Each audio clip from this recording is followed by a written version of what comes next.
ये सवाल सबके दिमाग में आता होगा कि हम ब्रह्मांड में क्यों हैं। जानने के लिए वीडियो को पूरा जरूर देखें। 13 अरब साल पुराना ब्रह्मांड जो कि आने वाले खरबों साल तक मौजूद रहेगा। अगर यूनिवर्स हमें पैदा कर सकता है तो हमें मार भी सकता है, लेकिन लाइफ आज भी जिंदा है, यानी इसके होने का कोई मकसद है। हमारे पूर्वजों ने कई अलग अलग मान्यताओं के साथ अपनी जिंदगी को जिया है, चाहे वो सच हो या झूठ। हमारे पूर्वजों ने ब्रह्मांड को समझकर हमारी लाइफ को कई पर्पस दिए हैं, जिन्हें हम दो कैटेगरी में बांट सकते हैं। एक है रिलीजियस और दूसरी है रैशनल। हमारे पूर्वज जो ये मानते थे कि ब्रह्मांड को किसी न किसी क्रिएटर ने बनाया है, उनके अनुसार कोई क्रिएटर जरूर है जिसने किसी खास मकसद के लिए हमें बनाया है। कुछ का मानना था कि हम उस क्रिएटर की पूजा करें और इसके बदले में अगले जन्म में इनाम के तौर पर उन्हें स्वर्ग और नरक में जाने का मौका मिलेगा, या उनका अगला जन्म इस जन्म से अच्छा होगा और अंत में उन्हें अल्टीमेट फ्रीडम मिल जाएगी, यानी वे सभी प्रॉब्लम से दूर हमेशा के लिए एक ऐसी स्टेट में पहुंच जाएंगे जहां कोई दुख, दर्द और परेशानी ना हो। हमारे पास इस बात का कोई सबूत नहीं है कि ये जन्नत, जहन्नुम और आफ्टर लाइफ वास्तव में होते भी है या नहीं। दोस्तों, अगर ऐसी कोई चीज नहीं है तो सवाल है कि क्या हम सिर्फ यूनिवर्स के नियमों से बंधे हुए एक चलते फिरते रोबोट है जो इसी यूनिवर्स का हिस्सा है।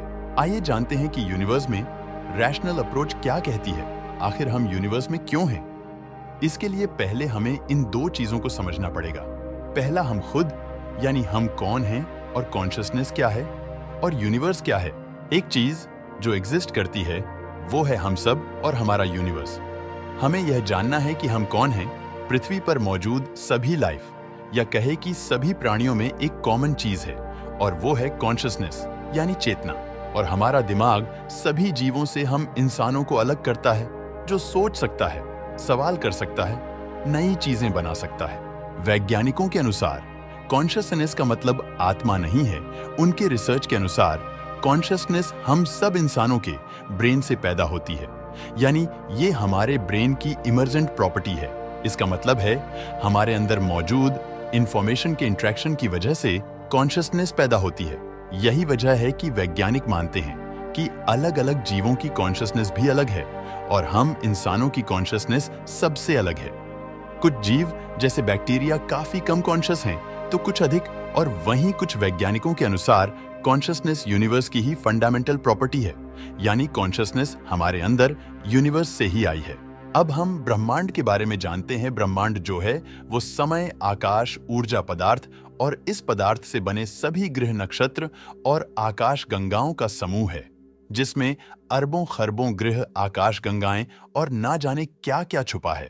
अब तक हमने यूनिवर्स के सिर्फ 5% हिस्से को ही जाना है। वैज्ञानिकों ने ब्रह्मांड को जितना एक्सप्लोर किया है, उसमें से चांद, सूरज, नक्षत्र, सितारे, कहीं पर भी हमें लाइफ का कोई सिग्नल नहीं मिला। हमने मैथमेटिक्स की मदद से जीवन की खोज की तो मैथ्स ने हमारे हाथ में शून्य थमा दिया। ऐसे में वैज्ञानिक सोच में पड़ गए। अगर हम ब्रह्मांड की करतूत का कारनामा है तो ये ब्रह्मांड हमसे क्या चाहता है? कहीं ये सवाल जो हम पूछ रहे हैं, क्या ये भी यूनिवर्स की ही करतूत तो नहीं? क्या फिर यूनिवर्स हमारी तरह कॉन्शियस है? हो सकता है कि यूनिवर्स भी कॉन्शियस हो। वैज्ञानिकों के अनुसार कॉन्शियसनेस भी इस यूनिवर्स की ही फंडामेंटल प्रॉपर्टी है। अगर हमें पता चल जाए कि यूनिवर्स का मकसद क्या है, तब हमारा मकसद भी यूनिवर्स के मकसद को पूरा करना होगा। अगर हम ऑब्जर्व करें तो लाइफ की एक खास विशेषता है खुद को रेप्लिकेट करना, यानी खुद को बढ़ाना। जितना ये बढ़ेगी उतना ये ज्यादा सुरक्षित रहेंगी। जिस तरह एक वायरस और बैक्टीरिया खुद की कॉपी बनाते रहते हैं, उसी तरह सभी जानवर और हम इंसान खुद को पॉपुलेट करते रहते हैं। अब तक हम इंसानों की पॉपुलेशन पिछले 2000 सालों में काफी तेजी से बढ़ी है। पहली शताब्दी में 15 करोड़ लोग धरती पर मौजूद थे और आज 8 अरब। हम जनसंख्या को एक समस्या के तौर पर देखते हैं, लेकिन पॉपुलेशन बढ़ाना लाइफ को और सुरक्षित बनाता है। और हम जानते हैं कि हमारे पड़ोसी ग्रह और गैलेक्सी सुनसान पड़े हैं, यानी हमारी पॉपुलेशन ब्रह्मांड के मुकाबले काफी कम है। हम इंसान सभी प्लैनेट्स पर जाने में सक्षम हैं। हम इन्हें पृथ्वी जैसा बनाने में सक्षम हैं। ऐसा करने पर हम अपनी कॉन्शियसनेस को पृथ्वी से बढ़ाकर दूसरे ग्रहों पर भी ले जाएंगे, और ऐसा करके हम कॉन्शियसनेस का दायरा बढ़ा सकते हैं। हो सकता है कि ब्रह्मांड भी यह चाहता हो कि उसका सूनापन और उसका खालीपन हमारी कॉन्शियसनेस से भर जाए।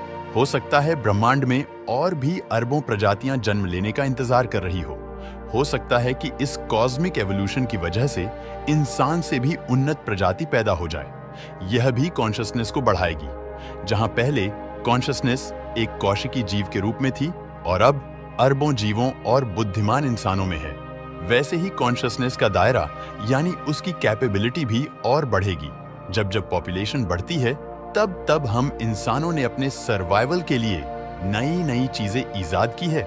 जितनी पॉपुलेशन बढ़ती है उतने नए चैलेंजेस बढ़ते हैं और उनके लिए नए इन्वेंशंस किए जाते हैं। कहीं ना कहीं पॉपुलेशन का बढ़ना ही इन्वेंशन को जन्म देता है। Necessity is mother of all invention. इससे हम एक नई क्रिएटिव दुनिया को बना पाएंगे जहां इंसान की ताकत काफी बढ़ जाएगी और लाइफ भी काफी आसान हो जाएगी। और इन सब के बीच हमारे पास एक बड़ा चैलेंज है और वो है लाइफ टाइम।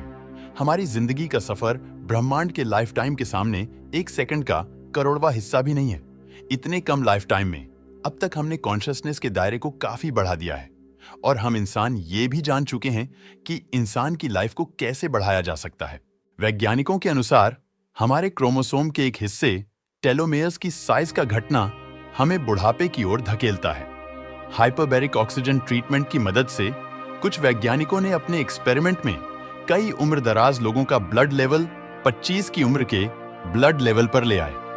आज हम एंटी एजिंग पर रिसर्च करके उम्र को बढ़ाने की ओर बढ़ रहे हैं। अगर बात करें आर्टिफिशियल इंटेलिजेंस की, तो सिर्फ कुछ दशकों में ही एआई ने टेक्नोलॉजी में क्रांतिकारी बदलाव किए हैं। एक्सपर्ट्स के अनुसार गूगल और फेसबुक के एआई सिस्टम ने कई बार हम इंसानों की तरह कॉन्शियस बिहेव दिखाया है। कॉन्शियसनेस अगर इंफॉर्मेशन का ही खेल है तो हम इंफॉर्मेशन कंप्यूटर में डालकर इसे फिर से किसी नई बॉडी में डाल सकते हैं, यानी हम खुद को अमर कर सकते हैं। जेलीफिश एक ऐसी मछली है जो लगभग अमर है। यह अपने आप को एक पॉलिप स्टेट में बदलकर फिर से एक नई बॉडी रिजेनरेट कर सकती है। यह खुद को नया जन्म देकर लगभग अमरता जैसी स्टेट में रहती है। इसकी स्टडी कर हम इंसान भी खुद की हेल्थ को बढ़ाकर धीरे धीरे एक ऐसी स्टेट को अचीव कर सकते हैं जो हमें ऐसी अमरता की ओर ले जाएं। हम भी उसी मकसद की ओर बढ़ रहे हैं जो हमारे पूर्वज चाहते थे, यानी अल्टीमेट फ्रीडम। सभी प्रॉब्लम्स से छुटकारा, बस फर्क इतना है कि हमारे पूर्वज कल्पनाओं के पीछे चल रहे थे और नया युग इशारों के पीछे चल रहा है, जिसे हम विज्ञान की मदद से पूरा कर सकते हैं और ब्रह्मांड के मकसद को पूरा कर सकते हैं, इसके खालीपन को पूरा कर सकते हैं, कॉन्शियसनेस को फैला सकते हैं। ये बहुत चैलेंजिंग है। पुरानी विचारधारा ने जिस काम को असंभव कहा है उसे हर बार विज्ञान ने संभव करके दिखाया है। हम इंसान जो सोच सकते हैं उसे पा सकते हैं। आप क्या सोचते हैं? क्या हम इंसान इस चैलेंज को पूरा कर पाएंगे? आपकी लाइफ का क्या मकसद है? यह भी हमें जरूर बताएं। मिलते हैं आपसे किसी नई वीडियो में। तब तक के लिए ब्रह्मांड में घूमते रहिए। दोस्तों, इस वीडियो को लाइक जरूर करें और अपने मित्रों को इस वीडियो को जरूर भेजें। नई वीडियो की नोटिफिकेशन पाने के लिए इस चैनल को सब्सक्राइब जरूर करें। Take care. जय हिंद।